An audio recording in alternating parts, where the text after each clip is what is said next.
చట్టాన్ని కానీ పోలీసులను కానీ ప్రశ్నించే హక్కు వాళ్ళకు లేదు. వాళ్ళు పోరాడేదే వ్యవస్థ మీద. వాళ్ళ వ్యవస్థ ద్వారా వచ్చే హక్కులు వాళ్ళకెందుకు? వాళ్ళు ఎందుకు అడుగుతారు? వాళ్ళకేం రైట్ ఉన్నది? ఇది నేను చెప్తున్నా. అనేక మంది రాజకీయ నాయకులు చచ్చిపోయారు, పోలీసులు చచ్చిపోయారు, పౌరులు చచ్చిపోయారు. నీకు నువ్వు ఇవ్వాలంటున్నావు తుపాకి పెట్టి, నీకు ఎవడిచ్చిండు ఆ హక్కు? నీకు ఏ ప్రజలు ఎన్నుకున్నారు? నీ కులమానమేంటి నీకు?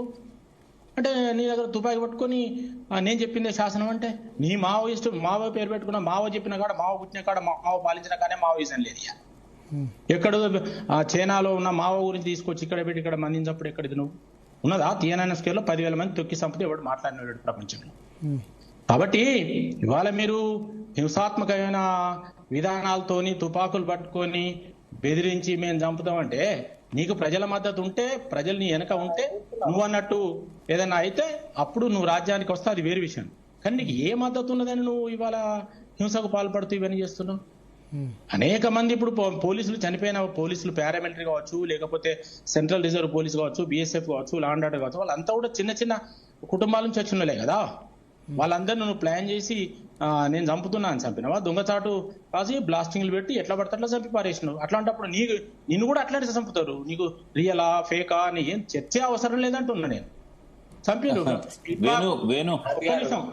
మనకు రాజ్యాంగం ఉంది వేణు, రాజ్యాంగం మనకు మీరు పాటించాలి, మీరు పవర్ లో మీరు పాటించాలి.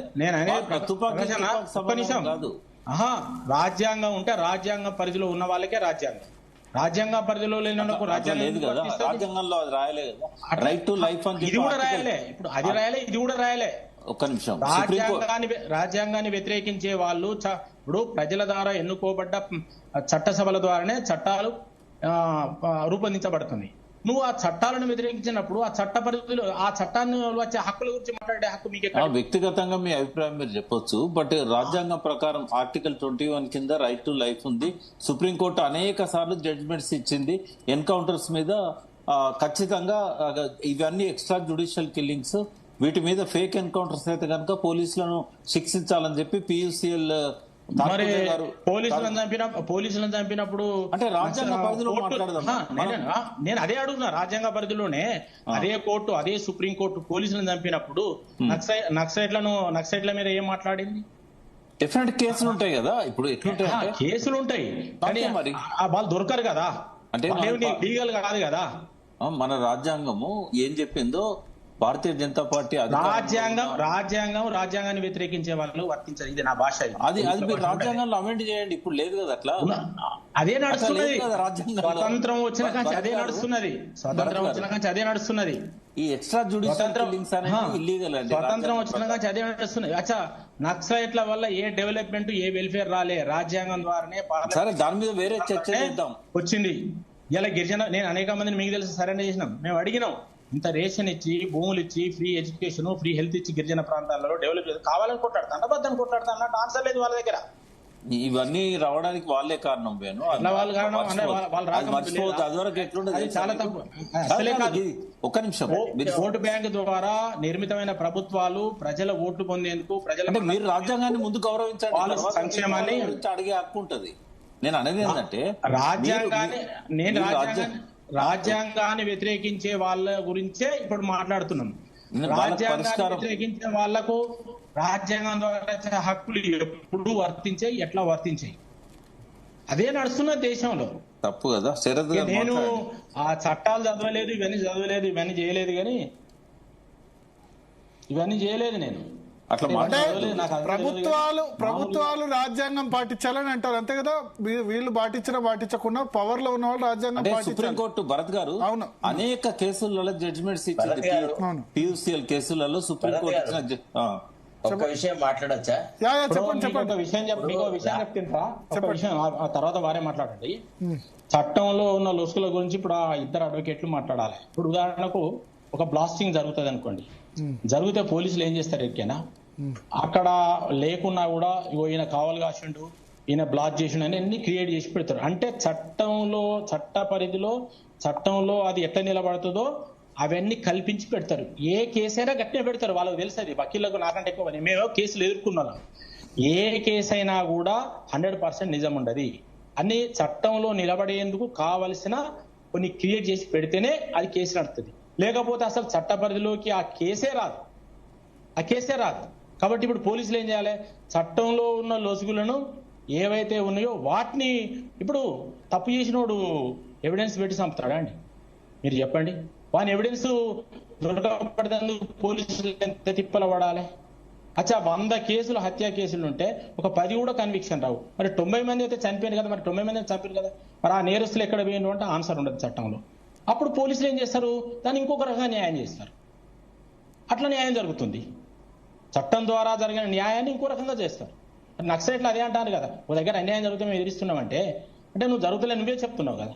కాబట్టి అవన్నీ కాకుండా మనకు ఒక రాజ్యాంగం ఉన్నది, మనకు చట్టసభలు ఉన్నాయి, ప్రజలు ఓట్లేసి ఎన్నుకుంటున్నారు. నేను 100% కరెక్ట్ ఉన్నదని కూడా అనను, కానీ ఉన్నంతలో బెటర్. ఒక మాట చెప్తా వేణు, ఈ రాజ్యాంగం అమలు అయి ఉంటే నక్సలైట్ పుట్టే వాళ్ళే కాదు. ఈ రాజ్యాంగం కనుక కరెక్ట్ గా అమలు అయి ఉంటే ఏ నక్సలైట్ పుట్టేవాడు కాదు. లోపాలుంటే సరిదిద్దుకొని పోదాం. చట్టంలో ఎన్నిసార్లు రాజ్యాంగ సవరణ చేయాలి, ఎన్ని మార్పులు తెచ్చుకుంటలేము, కాలమాన పరిస్థితిని బట్టి చేసుకోవాలి, తప్పదు. అంతేగాని నేను తుపాకీ పట్టుకొని ఎవరిని పెడదామని చంపుతా అంటే నీకు ఎవరు ఇచ్చిందారా ఎట్లేదు అంటాను. ఎవరి దగ్గర దుడ్డు ఉంటే వాందే పరి. దానికి రైట్ లేదు, కానీ ప్రభుత్వానికి రైట్స్ ఉంటాయి, కొన్ని బాధ్యతలు ఉంటాయి, రెస్పాన్సిబిలిటీస్ ఉంటాయి. రాజ్యాంగాన్ని గౌరవించడం అనేది ఉంటాయి. పోలీసు అధికార పార్టీ కదా, మీరు అట్లా మాట్లాడారు. మేము అధికార కాదు. ఇప్పుడు ఎవరన్నా పోలీస్ తప్పు చేస్తే పనిష్మెంట్ ఇస్తలేరా? ఇప్పుడు ఇవ్వాలి కదా, వీళ్ళందరి మీద క్రిమినల్ కేసులు. వాళ్ళకి ఇయ్యరు. వాళ్ళకి ఎందుకు ఇయ్యారంటే వాళ్ళు చట్ట పరిధిలో రారు. వాళ్ళు చట్టాన్ని వ్యతిరేకిస్తున్నారు. ఈ రాజ్యాంగం బూటకమని బాహాటంగా చెప్తున్నారు. వాళ్ళు మావోయిజం కావాలని కోరుకుంటున్నారు. వాళ్ళకి ఏం చెప్తాం మనం? వాళ్ళ అంటే పన్ను కన్ను అనే పన్ను కాదండి. ఇప్పుడు నేను ఒక విషయం చెప్తున్నా. ఓ దొంగతనం చేసిన వాడు దొంగతనం చేసిన మన చట్ట పరిధిలో శిక్షించాలి, అంతే కదా మీరు చెప్పేది? శిక్షించలేకపోతే వాళ్ళ ఫెయిల్యూర్ అవుతుంది, ప్రాసిక్యూషన్ ఫెయిల్యూర్ అవుతుంది. అది కరెక్ట్ చేసుకోవాలి. ఇడ్మా ఉన్నాడు, ఇడ్మా గురి శిక్ష విధించండి పట్టుకొని. ఎందుకు చంపేయాలి? ఆయన చేసిన నేరాలు ఒక్క నిమిషం. భారతదేశంలో ఉరి శిక్ష ఎందుకున్నది? చాలా దేశాల్లో ఉరి శిక్ష రద్దు చేశారు. భారతదేశంలో ఎందుకున్నదంటే ఘోరాతి ఘోరమైన నేరాలు చేసిన వాళ్ళకు ఉరి శిక్ష ఉంటది. ఒకవేళ ఇడ్మా చేసిన ఘోరాతి ఘోరమైన నేరాలు అని అనుకున్నప్పుడు దొరికిన తర్వాత ఉరి శిక్ష విధించవచ్చు కదా. కసబ్కి ఎట్లా విధించారు అట్లా విధించవచ్చు కదా. మీరు అడ్వకేట్ గా ఒక కోర్టులో ఇద్దరు వాదిస్తారు. ఒకళ్ళు న్యాయం వైపు ఉంటారు, ఒకళ్ళు అన్యాయం వైపు ఉంటారు. ఖచ్చితంగా న్యాయం అన్యాయం ఏదనేది మనకు తెలియదు. ఇప్పుడు మీరు అడ్వకేట్ గా వాదిస్తున్నారు. అడ్వకేట్ గా వాదిస్తే నేను జవాబు చెప్పలేను, ఎందుకంటే ఇద్దరు అడ్వకేట్లు వాదిస్తారు. మాట్లాడతారు మీతో, నేనేం మాట్లాడలేదు. ఉంటది వాదన 2 వైపులు ఉంటది, కానీ న్యాయం ఒకటే ఉంటది. శరత్ గారికి అవకాశం. అందులో ఒకటి న్యాయానికి అనుకూలం ఉంటది, న్యాయానికి వ్యతిరేకంగా ఉంటది, మనందరికీ తెలుసు. కాబట్టి వీళ్ళ విషయంలో అదే విషయం. నేను అనేది కూడా అమాయకులను చంపిండ్రు, బ్లాస్టింగ్లు చేసిండ్రు, ఎంతో మందిని చంపిండ్రు. వాళ్ళ గురించి ఇంత చర్చ పెట్టాల్సిన అవసరం ఉన్నదా? వాళ్ళు తుపాకీ పట్టాల్సిన అవసరం ఉన్నదా? పోనీ ఆకలి ఉన్నదా? రేషన్ ఇస్తలేరా? ప్రజలకు హక్కు లేదా? స్వేచ్ఛ లేదా? స్వతంత్రం లేదా? సరే, అక్కడక్కడ అన్యాయాలు జరిగితే చట్ట పరిధిలో చేసే చేతులు కొన్ని ప్రూఫ్ కాకపోతే పోతుంటాయి, అది ఇంకో రకంగా అవుతున్నా అది వేరే విషయం. చట్టంలో లోసుకుంటే సవరించుకుందాం, దానికి నేను కాదంటలేను. కానీ ఏది పడితే పట్టుకొని మేము చేస్తాం, వాళ్ళని రియల్ ఎన్కౌంటర్, పూటకి ఎన్కౌంటర్ అంటే అరే పోలీసులు మనం వెళ్ళదు. వరంగల్ ఎంతమంది బ్లాక్ చేసి చంపారు?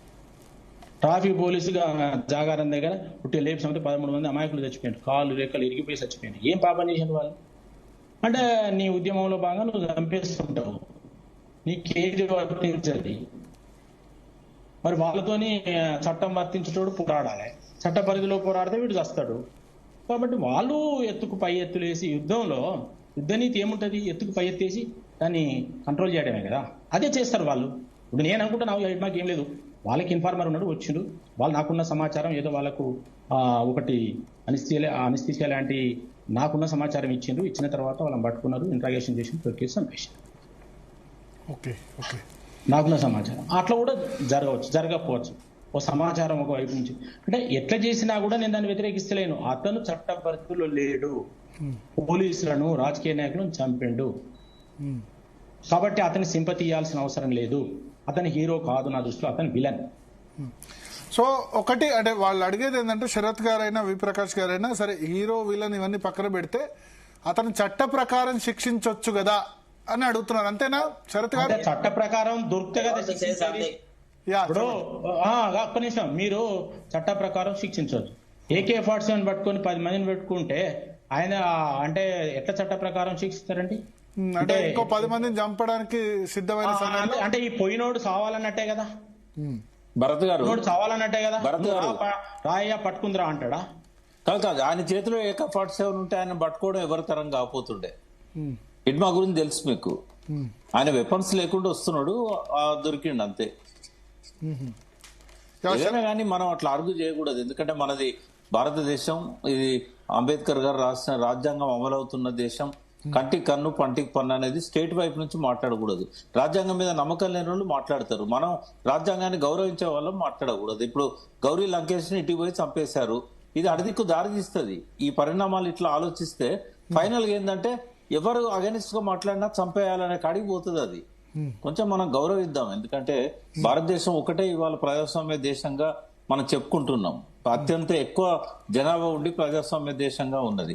ఈ ప్రజాస్వామ్యాన్ని బలోపేతం చేద్దాం. ఇట్లాంటివి వస్తూనే ఉంటాయి, టెర్రరిస్ట్ యాక్టివిటీస్ వస్తుంటాయి. క్రాస్ ఫైర్ లో చంపేస్తే దానికి ఏం కాదు, కానీ పట్టుకొని చంపేయడం అనేది భారతదేశ రాజ్యాంగం దాన్ని పర్మిట్ చేయదు. ఆ రాజ్యాంగంలోని ఆర్టికల్ 21 కింద రైట్ టు లైఫ్ అనేది ఉంటుంది. శరత్ గారు మాట్లాడండి.